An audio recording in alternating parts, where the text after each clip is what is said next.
সুপ্রিয়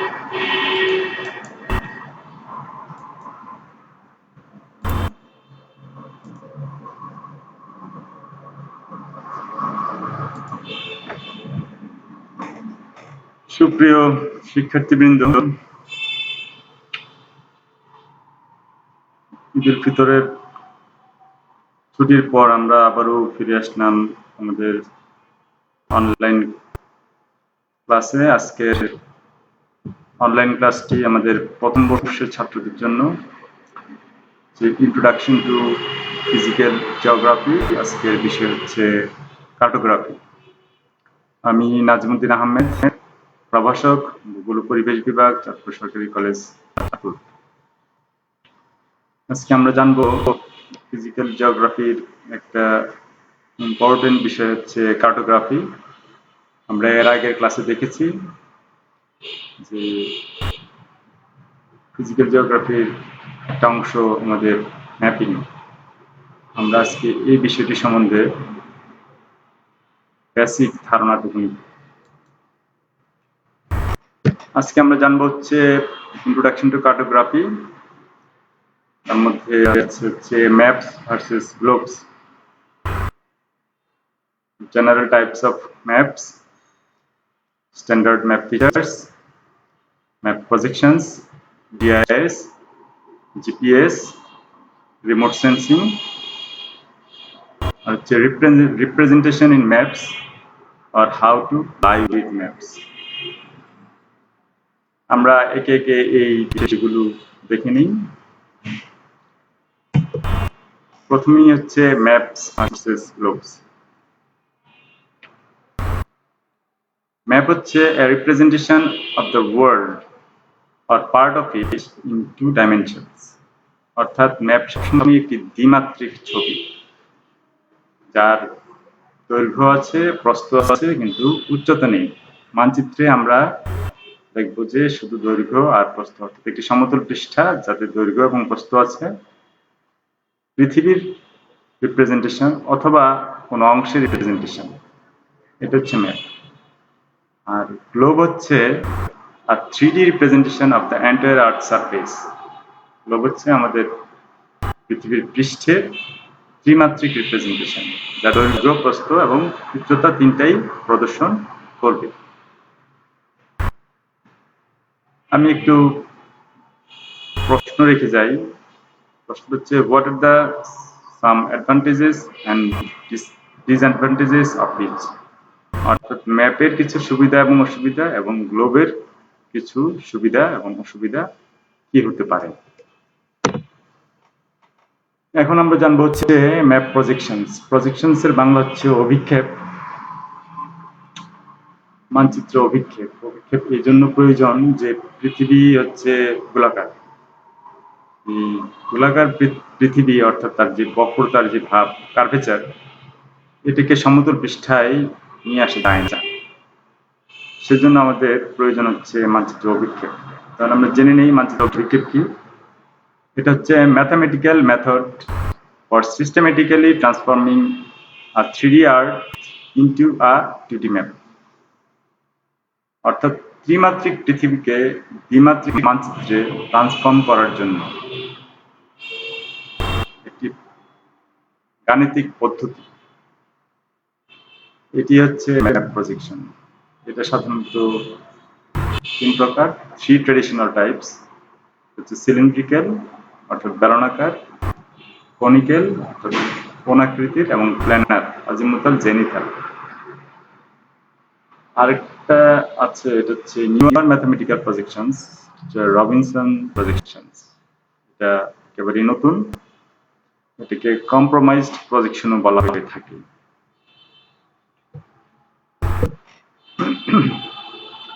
এখানে হচ্ছে কার্টোগ্রাফার্স ডিলেমাগুলি দেওয়া আছে। অর্থাৎ একজন কার্টোগ্রাফার হচ্ছে যিনি মানচিত্র অঙ্কন করেন, তিনি হচ্ছেন কার্টোগ্রাফার। একজন কার্টোগ্রাফারের যে প্রবলেমগুলি ফেস করতে হয় নিচে এগুলো দেওয়া আছে।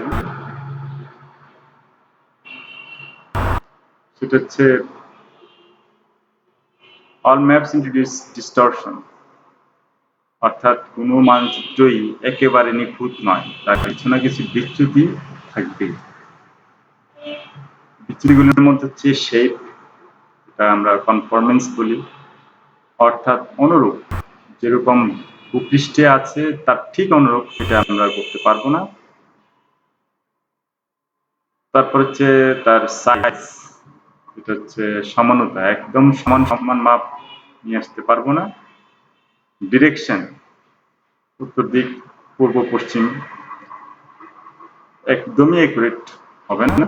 এবং ডিস্টেন্স, একটা স্থান থেকে একটা স্থানের দূরত্ব, এটাও একদমই শতভাগ অ্যাকুরেট হবে না। তার মধ্যে কোনো একটাকে যদি আমরা অ্যাকুরেট রাখতে চাই, রাখা যাবে, কিন্তু অন্যগুলিকে রাখা যাবে না। শেপ যদি অ্যাকুরেট হয়, সাইজ, ডিরেকশন, ডিস্টেন্স কিছু ডিস্টরশন হবে। সাইজ অ্যাকুরেট হলে শেপ, ডিরেকশন, ডিস্টেন্স এগুলো অ্যাকুরেট কিছু ডিস্টরশন হবে। এই প্রবলেমগুলি নিয়ে একজন কার্টোগ্রাফারকে চলতে হয়। Maps can be either the equivalent or conformal, অর্থাৎ ম্যাপ হয় ইকুইভ্যালেন্ট হবে অথবা কনফর্মাল হবে, but cannot emphasize both characteristics, দুটো বৈশিষ্ট্যকেই একসাথে ঠিক রাখা যায় না। এইখানে দুটি মানচিত্র প্রদর্শন করা হয়েছে, একটা হচ্ছে কনফর্মাল আর হচ্ছে ইকুইভ্যালেন্ট, দুটি ভিন্ন আকৃতির। এখন আমরা যেটা দেখতে পাচ্ছি এটা হচ্ছে সিলিন্ড্রিক্যাল ম্যাপ প্রজেকশন। আমরা এখানে দেখতে পাচ্ছি যে একটা সিলিন্ডার, তার ভিতরে আমরা পৃথিবী থেকে ঢুকিয়ে দিলে এবং পৃথিবীর ভিতরে একটি আলোর উৎস যদি থাকে, একটা বাল্ব দেখা যাচ্ছে, ওখান থেকে যদি তার পৃথিবীর কেন্দ্র থেকে আলোর ফোকাসটা হয়, তাহলে এই ফোকাসটা এই পৃথিবীর যে এই যে সারফেস আছে, সারফেসের চিত্রটা এই সিলিন্ডারের গায়ে পতিত হবে। কল্পনা করে নিতে হবে গায়ে পতিত হওয়ার পরে আমরা এরকম একটি মানচিত্র পাবো। এখানে আমরা দেখতে পাচ্ছি যে এখানে এই যে আমার যে কার্সর আছে, কার্সরের দিয়ে আমরা দেখতে পাচ্ছি যে এটা আমাদের ইকুয়েটোরিয়াল লাইন। এখান থেকে রেখাগুলি দূরত্ব সমান, কিন্তু আমরা উত্তর দিক যেতে থাকলে একটা রেখা থেকে আরেকটা রেখার দূরত্ব বেড়ে যাচ্ছে, এবং দক্ষিণ দিক যেতে থাকলেও একই রকম একটা রেখা থেকে আরেকটা রেখার দূরত্ব বেড়ে যাচ্ছে। এটি সিলিন্ড্রিক্যাল ম্যাপ প্রজেকশন বা বেলনাকার। আমরা এই বিষয়ে আরো পড়াশোনা আছে, সেটা পরবর্তী সময়ে আমরা ব্যবহারিকের মাধ্যমেও এগুলো শিখব। এটা হচ্ছে আমাদের কনিক প্রজেকশন। কনিক প্রজেকশন আমরা দেখতে পাচ্ছি যে একটি ফানেলের মধ্যে পৃথিবীকে দেওয়া হয়েছে, আর পৃথিবীর ভিতরে আগের মতোই একটি আলোর উৎস অর্থাৎ একটি বাল্ব দেখা যাচ্ছে। এখান থেকে যদি আলো পতিত হয়, তাহলে পৃথিবীর এই অংশগুলো অর্থাৎ আমাদের উচ্চ অক্ষাংশের যে দেশগুলো, এটির ছবি এই কোণের মধ্যে অর্থাৎ প্যানেলের মধ্যে পতিত হয়। তখন আমরা এই ধরনের একটি চিত্র পাই। এই ভিতে এই চিত্রটা দেখা যাচ্ছে, মানচিত্রটি, আর স্ট্যান্ডার্ড প্যারালাল। এখানে কিন্তু একটা রেখা থেকে আরেকটা রেখার দূরত্ব সমান, কিন্তু এই রেখাগুলি উত্তর দিকে দূরত্ব কম, দক্ষিণ দিকে দূরত্ব বেশি। হচ্ছে কনিক প্রজেকশন বা সাংখ্যক অভিক্ষেপ। আমরা এখন এই চিত্রটিতে দেখতে পাচ্ছি এটি হচ্ছে পোলার প্রজেকশন, অর্থাৎ আমাদের যে উত্তর মেরু এবং দক্ষিণ মেরুকে অঙ্কন করার জন্য যে পদ্ধতিটা ব্যবহার করা হয়। এই চিত্রে দেখা যাচ্ছে যে আগের মতোই একটি পৃথিবীর কেন্দ্রে একটি আলোর উৎস, এখান থেকে আলোর যে ফোকাস, এটা এখানে একটি সমতল পৃষ্ঠায় হচ্ছে, এবং এতে আমাদের উত্তর মেরু উত্তর মেরুর ছবিটি ফুটে উঠছে। তখন আমরা এই ধরনের একটি চিত্র দেখতে পাই। আমরা বিতে যে চিত্রটি দেখতে পাচ্ছি এটি হচ্ছে এই পদ্ধতিতে তৈরি করা একটি চিত্র। এটি হচ্ছে পোলার প্রজেকশন। পোলার অর্থাৎ পোল থেকে পোলার, নর্থ পোল এবং সাউথ পোল, উত্তর মেরু এবং দক্ষিণ মেরু। আর এটা হচ্ছে রবিনসন প্রজেকশন, এটাকে আমরা কম্প্রোমাইজ প্রজেকশনও বলি। এখন আমরা দেখব হচ্ছে কি কি প্রকারের মানচিত্র আছে, জেনারেল টাইপস অফ ম্যাপস। এখানে মানচিত্র সাধারণত দুই প্রকার, হচ্ছে জেনারেল পারপোজ এন্ড টপোগ্রাফি, আর আরেকটা হচ্ছে থিমেটিক। জেনারেল পারপোজ এবং টপোগ্রাফিক মানচিত্রটি হচ্ছে depict the form and relief of the surface and or general features such as roads, buildings and political boundaries. অর্থাৎ আমরা সাধারণত বাজারে যে মানচিত্রগুলি পাই তাতে রাজনৈতিক সীমানা প্রদর্শন করা থাকে, রাস্তাঘাট দেওয়া থাকে, শহর বা বিল্ডিং এর চিত্র দেওয়া থাকে, হচ্ছে জেনারেল ম্যাপ। আর টপোগ্রাফিকের মধ্যে আমাদের ভূপৃষ্ঠের যে বন্ধুর প্রকৃতি, উঁচু নিচু, এই বিষয়টিকে তুলে ধরা হয়। এটা হচ্ছে আমাদের টপোগ্রাফিক মানচিত্র, অর্থাৎ পাহাড় কোথায় আছে, কোথায় সমতল, এই বিষয়টিকে প্রদর্শন করা হচ্ছে টপোগ্রাফিক মানচিত্র। আর আরেকটা হচ্ছে আমাদের থিমেটিক। থিমেটিক মানচিত্র হচ্ছে this maps represent the spatial dimensions of particular phenomenon. Spatial dimensions হচ্ছে স্থানিক ডাইমেনশনস, স্থানিক মাত্রা বা স্থানিক দূরত্ব, অফ পার্টিকুলার ফেনোমেনন, কোন একটি নির্দিষ্ট ঘটনা, যেমন আগ্নেয়গিরির অগ্নুৎপাত হচ্ছে, অথবা কোথাও ফরেস্ট ফায়ার হচ্ছে, কিংবা আমরা বনভূমি প্রদর্শন করতে চাই, অথবা ডেল্টা প্রদর্শন করতে চাই, অথবা শুধু ওশেন প্রদর্শন করতে চাই, কিংবা আমরা যদি আর স্পেসিফিক যাই তাহলে আমরা ওয়াটার বডিজ, কোন একটা অঞ্চলে যেমন বন্যা হচ্ছে, কোথায় কোথায় পানি জমে আছে, অর্থাৎ বন্যার পানি প্রবাহিত হচ্ছে, এই চিত্রটি আমরা দেখতে চাই। এই ক্ষেত্রে আমাদের রাজনৈতিক সীমানা প্রদর্শিত হবে, আমাদের প্রদর্শিত হবে বন্যা কবলিত এলাকার সীমানা। এই ধরনের মানচিত্র হচ্ছে থিমেটিক মানচিত্র।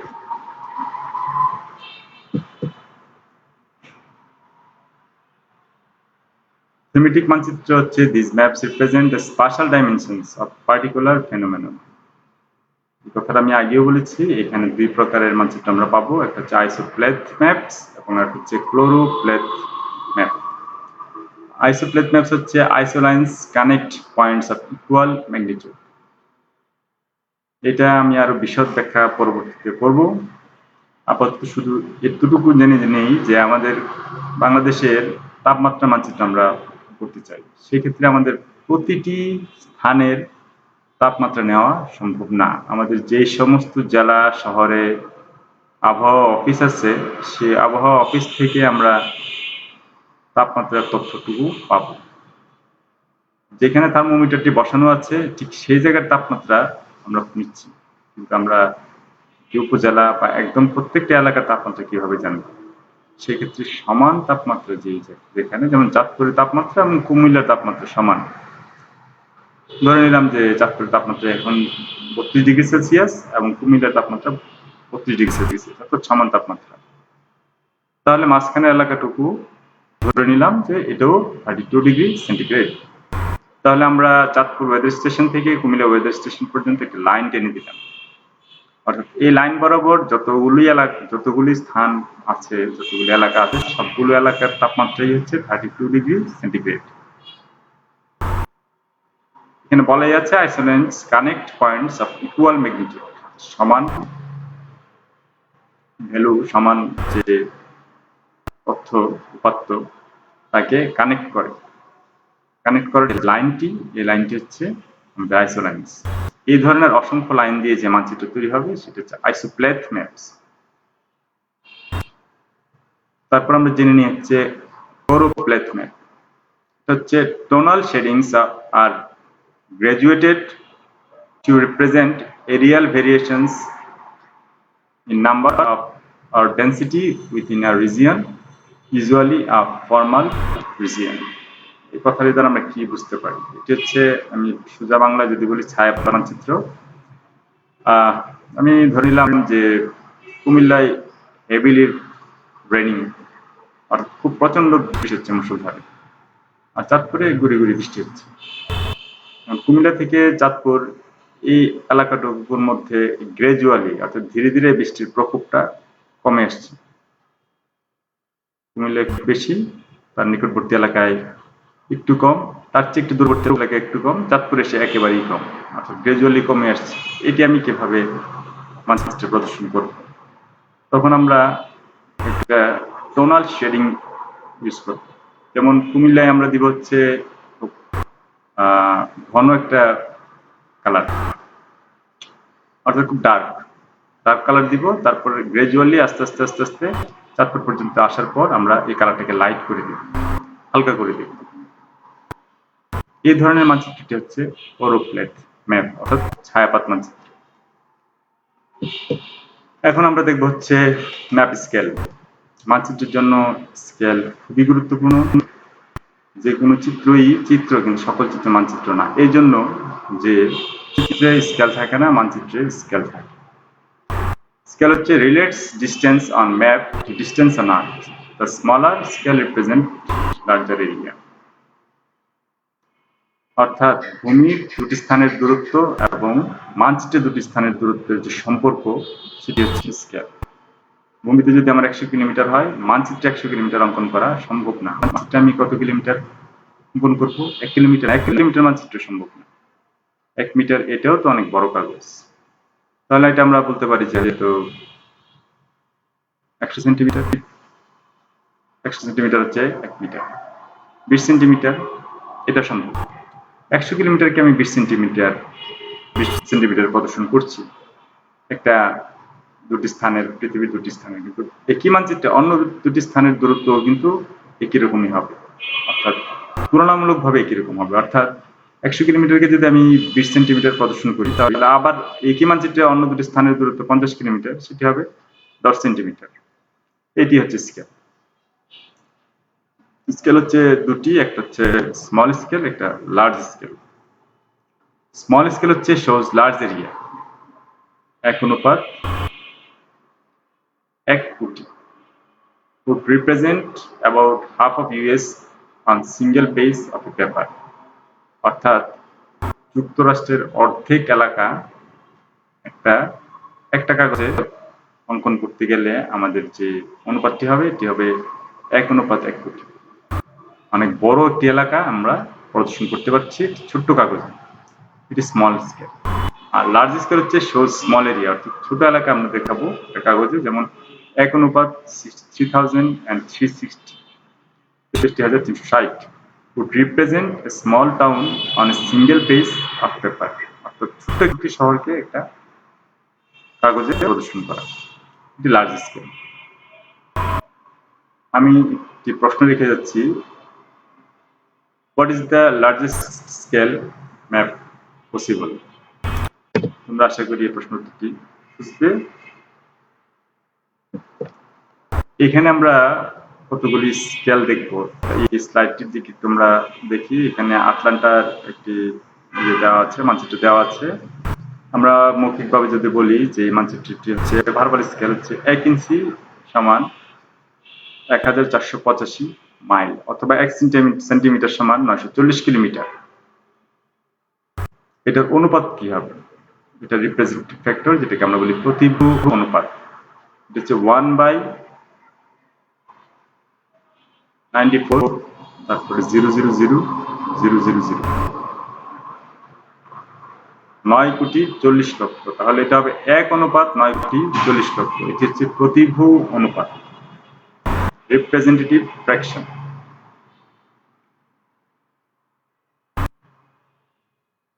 অর্থাৎ এখানে 1 ইঞ্চি সমান 1485 মাইল, কিংবা 1 সেন্টিমিটার সমান 940 কিলোমিটার, যাই হোক না কেন, মাইলে হোক বা কিলোমিটারে হোক, ইঞ্চিতে হোক বা সেন্টিমিটারে হোক, তার অনুপাত হচ্ছে এটি। এই অনুপাতের সাহায্যে আমরা, অনুপাতের মধ্যে না ইঞ্চি আছে, না মাইল আছে, না কিলোমিটার আছে, না সেন্টিমিটার আছে, এটির সাহায্যে আমরা এই চিত্রটি অঙ্কন করতে পারি। এটি স্মল স্কেল। ক্রমান্বয়ে আমরা একটু বড় এলাকা দেখি। এটা হচ্ছে আটলান্টা।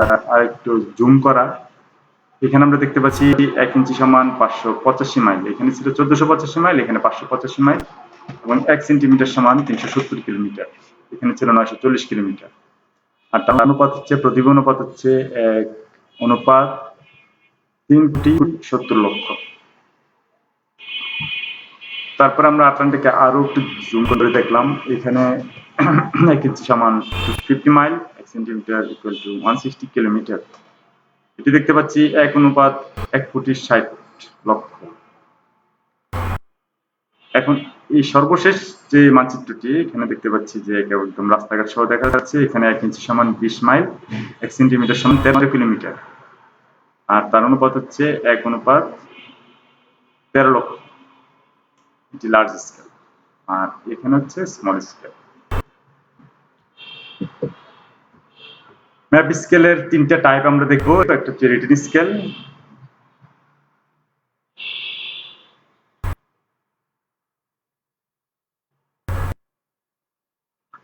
তারপর হচ্ছে রিপ্রেজেন্টেটিভ ফ্র্যাকশন, তারপর হচ্ছে গ্রাফিক স্কেল।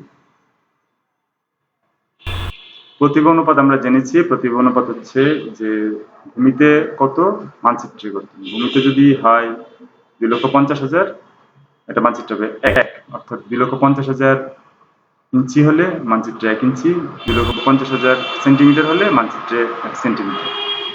আর রিটেন স্কেলে এটা ইংলিশ ইউনিট ইউএস, এটা হচ্ছে 1 ইঞ্চি সমান হচ্ছে 4 মাইল।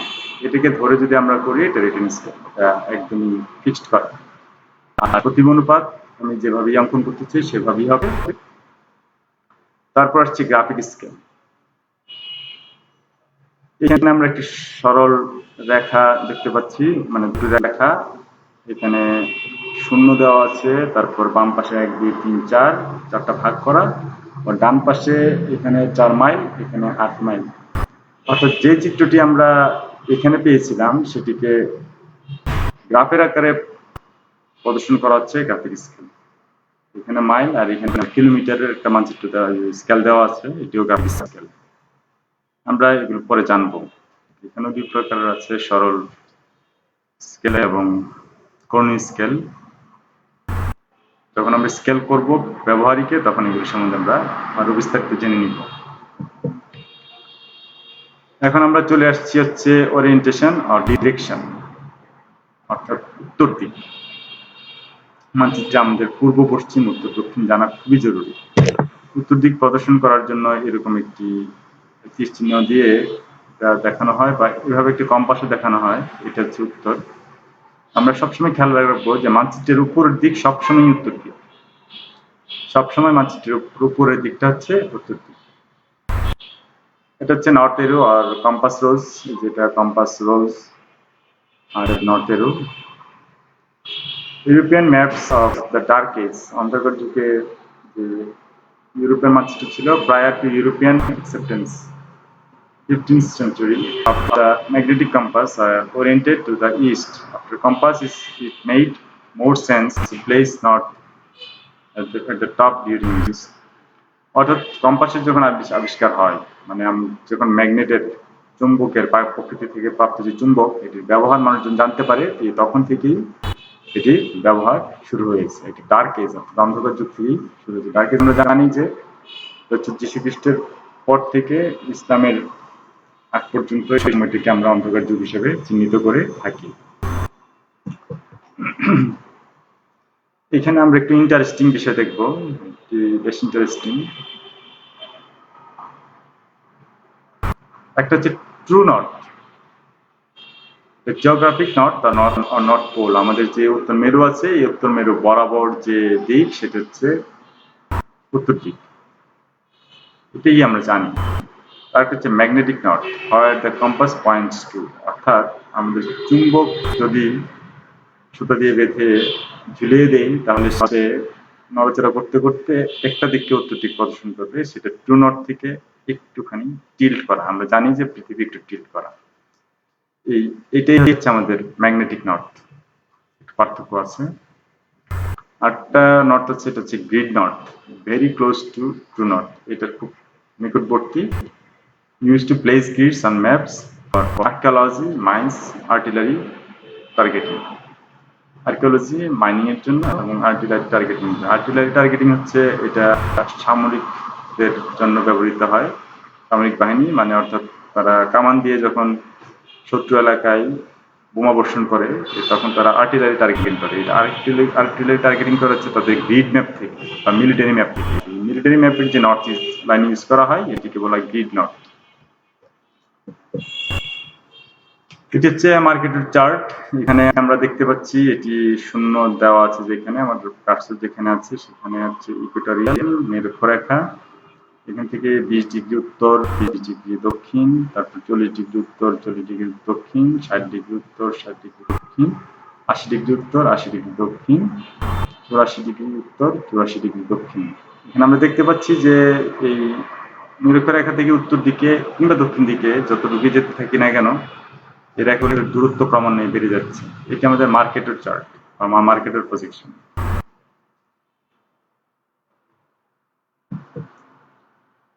আমরা মার্কেটের নেভিগেশন দেখতে পাচ্ছি, এটা হচ্ছে মার্কেটের নেভিগেশন টেকনিক। এগুলো সম্বন্ধে পজিশন সম্বন্ধে আরো অনেক পড়াশোনা আছে, আমরা শুধুমাত্র এখানে ধারণা নিয়ে নিই। হচ্ছে gnomonic position shows great circles straight line. Straight line এটা হচ্ছে গ্রেট সার্কেল, অর্থাৎ উত্তর মেরুতে প্রদর্শিত হচ্ছে। এটা নমনিক পজিশনের মাধ্যমে করা হয়েছে। আর এটা হচ্ছে গ্রেট সার্কেল রুট, ইয়োকোহামা থেকে সান ফ্রান্সিসকো, ইয়োকোহামা জাপানে, সান ফ্রান্সিসকো আমেরিকায়। তারপর মার্কেটের projection shows constant compass heading as straight lines. সম্বন্ধে আমরা একটু পরে বিস্তারিত আলোচনা করব। মার্কেটের প্রজেকশন একটু জটিল। এটা নমনিক পজিশনের একটি মানচিত্র। এখন আমরা চলে আসছি যে পৃথিবীকে অঙ্কন হাতে করা যায়, হাতে সময় করা হতো, এখনো হাতে অঙ্কন করা হয় একদমই কম। এখন মানচিত্র অঙ্কন করতে হয় জিআইএস এর সাহায্যে, জিওগ্রাফিক ইনফরমেশন সিস্টেমের সাহায্যে। অর্থাৎ আমাদের জিওগ্রাফিতে এত পরিমাণ ডেটা, মিলিয়ন্স, বিলিয়ন্স, ট্রিলিয়ন্স, অনেক ডেটা, এত ডেটা নিয়ে নাড়াচাড়া করা হাতে কলমে সম্ভব না, আমাদের প্রযুক্তির সহায়তা নিতে হয়। এই জন্যই আমাদের এই ভূগোল বিষয়ে জিওগ্রাফিতে এই প্রযুক্তি জ্ঞান থাকা আবশ্যক। অবশ্যই আমাদের কম্পিউটার প্রযুক্তি জানতে হবে এবং খুব ভালোভাবে জানতে হবে। টেকনিক নলেজ দিয়ে আমাদের এই উচ্চতর মানে অ্যাডভান্স লেভেলের জ্ঞান প্রয়োগ করা সম্ভব নয়। জিওগ্রাফি হচ্ছে stands for geographic information system. এখানে তিনটি শব্দ আছে, একটা হচ্ছে জিওগ্রাফিক ইনফরমেশন এবং সিস্টেমস। আমরা দুটি শব্দকে একত্রিত করি, জিওগ্রাফিক ইনফরমেশন আর যে সিস্টেমস। সিস্টেমস হচ্ছে আমাদের কম্পিউটার প্রযুক্তি। আমরা যদি সংজ্ঞায় যাই তাহলে আমরা বলবো a system for the input, storage, manipulation and output of geographic data. এই জিওগ্রাফিক ইনফরমেশন এই কথাটা এখানে বলা আছে যে জিওগ্রাফিক ডেটার আউটপুট করতে হবে, প্রথমে ইনপুট দিতে হবে, তারপর স্টোর করতে হবে, অর্থাৎ কম্পিউটার আমি ইনপুট দিব, তারপর স্টোর করব, তারপর ম্যানিপুলেশন করব, অর্থাৎ অ্যানালাইসিসের যে জায়গাটি এটি আমরা রেখেছি, এটা হচ্ছে ম্যানিপুলেশন। করার পরে যে আউটপুট আসবে, এই আউটপুটটি হচ্ছে আমাদের মানচিত্র। কার আউটপুট আসবে? জিওগ্রাফিক ডেটার আউটপুট আসবে। করবো কার মাধ্যমে? সিস্টেমের মাধ্যমে, অর্থাৎ কম্পিউটার, হার্ডওয়্যার, সফটওয়্যার, এরকম একটি সিস্টেমের মাধ্যমে। এটি হচ্ছে জিআইএস এর সংজ্ঞা, system for the input, storage, manipulation and output of geographic data. আর স্পেশালাইজড ইনফরমেশন সিস্টেম, অবশ্যই এই ইনফরমেশন সিস্টেমটা স্পেশালাইজড, বিশেষায়িত, সাধারণ ইনফরমেশন সিস্টেমের মতো নয়। আমি যে বললাম একটু অ্যাডভান্স হতে হবে এই প্রযুক্তিগত দিক দিয়ে, এটি এখানে বোঝাচ্ছেন। Information systems are used to work with, manipulate, summarize, query, edit, visualize information stored in computer databases. অর্থাৎ আমাকে ম্যানিপুলেশন করতে হবে, সামারাইজ করতে হবে, কোয়েরি অর্থাৎ কোয়েরি বের করতে হবে, আমি যেন খুঁজে একটা জিনিস সহজেই পেয়ে যাই। এডিট করার সামর্থ্য থাকতে হবে, অর্থাৎ কোথাও ভুল ত্রুটি হচ্ছে অথবা আপডেট হচ্ছে, 10 বছর আগের মানচিত্র আর 10 বছর পর মানচিত্র আপডেট হবেই, তখন আমি এডিট করার সুযোগ থাকতে হবে, ভিজুয়ালাইজ করার সুযোগ থাকতে হবে, যেন দৃশ্যমান হয়, দেখতে পারি। তারপর information stored in a computer databases, computer ডেটাবেসে এটা স্টোর করা থাকতে হবে। Utilizes partial indexing of information to track what is where on the earth's surface, অর্থাৎ ট্র্যাক করতে হবে কি what is where, কোথায় কি আছে, কোথায় কি আছে এটাকে আমার ট্র্যাক করার সুবিধা থাকতে হবে। আমরা এখন জেনে নিই যে জিওগ্রাফিক ইনফরমেশন সিস্টেম বা জিআইএস এর উপাদানসমূহ কি কি। Elements of a geographic information system: database with spatially coded data, spatially coded data, spatially, S-P-A-T-I-L, spatial, এই স্পেশাল মানে হচ্ছে স্থানিক, স্পেশাল, S-P-E-C-I-A-L, স্পেশাল এটা হচ্ছে বিশেষ, আমরা স্পেশাল বলতে যাচ্ছি না, আমরা স্পেশাল বলতে যাচ্ছি, অর্থাৎ S-P-A-T-I-A-L, স্পেশালি কোডেড হচ্ছে,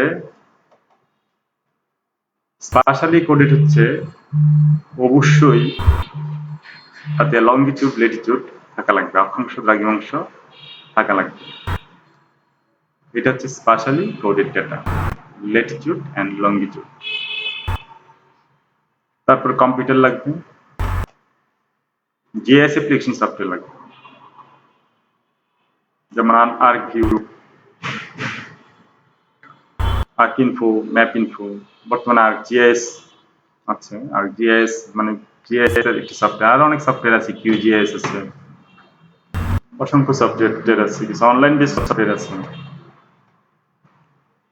তারপর হচ্ছে ভিডিও ম্যাপ ডিসপ্লে সুবিধা থাকতে হবে, স্ক্যানার একটি ইনপুট ডিভাইস, অর্থাৎ মানচিত্র স্ক্যান করে আমাকে কম্পিউটারে নিতে হবে। ডিজিটাইজার অর্থাৎ ডিজিটাইজ করার সুবিধা থাকতে হবে, আমরা এখন অন স্ক্রিন ডিজিটাইজ করে থাকি। তারপর হচ্ছে প্লটার, প্রিন্টার, প্রিন্টার মানে প্রিন্টার সুবিধা থাকতে হবে, প্লটারও একটি প্রিন্টার, একটি বড় মানচিত্র প্রিন্টার যে মেশিন তাকে প্লটার বলা হয়। এগুলো হচ্ছে জিআইএস এর উপাদান।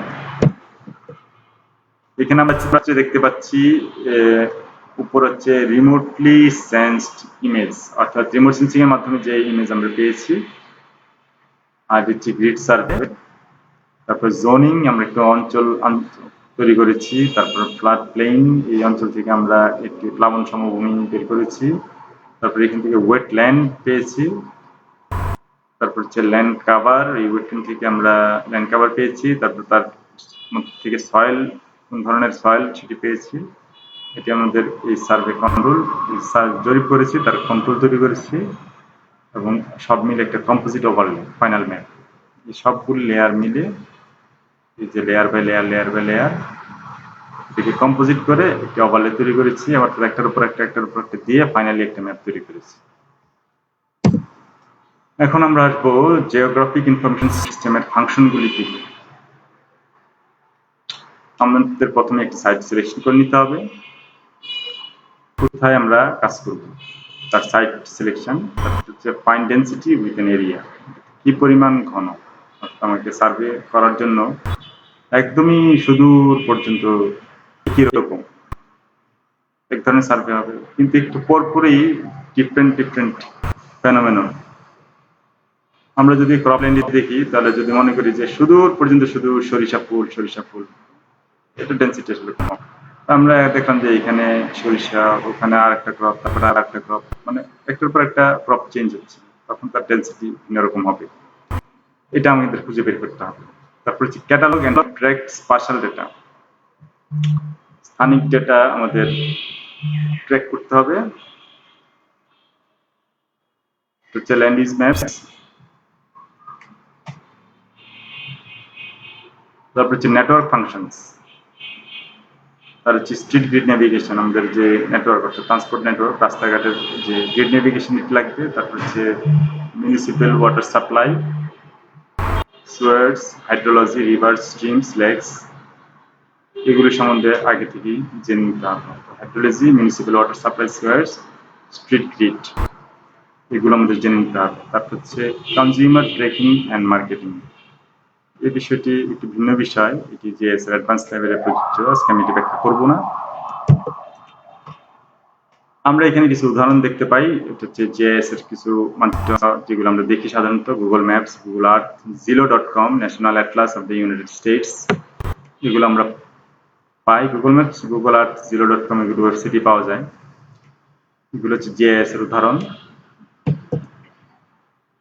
এখানে আমরা একটা মানচিত্র দেখতে পাচ্ছি, এখানে ন্যাচারাল রিসোর্স জিএস প্রদর্শিত হয়েছে এবং এখানে একটি সূচি আছে। সূচিতে আমরা বিভিন্ন ধরনের কালার দিয়ে, বিভিন্ন ধরনের রং দিয়ে এই মানচিত্রে আমরা এগুলো খুঁজে পাবো। হচ্ছে কোস্টাল ওয়েস্টার্ন হ্যামলক, এই কালার দিয়ে হচ্ছে কোস্টাল ডগলাস ফায়ার, এটা হচ্ছে মাউন্টেন হ্যামলক, এটা হচ্ছে আলপাইন টুন্ড্রা, এটা হচ্ছে গ্লেশিয়ার্স অ্যান্ড আইস ফিল্ডস, এটা হচ্ছে লেকস, এই কালার দিয়ে হচ্ছে লেকস অ্যান্ড স্ট্রিমস। এই মানচিত্রে আমরা এই রং দিয়ে, এই কালার দিয়ে এই ন্যাচারাল রিসোর্সগুলি প্রদর্শিত করেছি। এটি আরেকটি মানচিত্র। এখন আমরা জানবো হচ্ছে গ্লোবাল পজিশনিং সিস্টেম। এই গ্লোবাল পজিশনিং সিস্টেম হচ্ছে একটি স্যাটেলাইট প্রযুক্তি, যে প্রযুক্তির সাহায্যে পুরো পৃথিবীকে আমরা একদম প্রতি ইঞ্চি, প্রতি মিলিমিটার পর্যায়ে আমরা আইডেন্টিফাই করতে পারি। আজকে এই পর্যন্ত থাক। জিপিএস নিয়ে একটি অনেক বিশদ আলোচনা আছে, এই আলোচনাটা আমরা পরবর্তী ক্লাসে করব। আমরা এখন একটু ফিরে যাই ফিনিশিং অবস্থায়, অর্থাৎ পরবর্তী ক্লাসে আমরা একটু জেনে নিব যে জিপিএস এবং রিমোট সেন্সিং। এই পর্যন্ত ভালো থেকো, তোমাদেরকে ধন্যবাদ। যারা লাইভে ছিলে বা যারা লাইভে ছিলে না, তারা এই রেকর্ডেড ভিডিওটি দেখে নিতে পারবে যে কোনো সময়। আশা করব যে তোমরা এই ক্লাসটির সাথে সাথে একটু বই খুলে পড়াশোনা করবে। সবাইকে আবারও ধন্যবাদ এই বলে আমি বিদায় নিচ্ছি এবং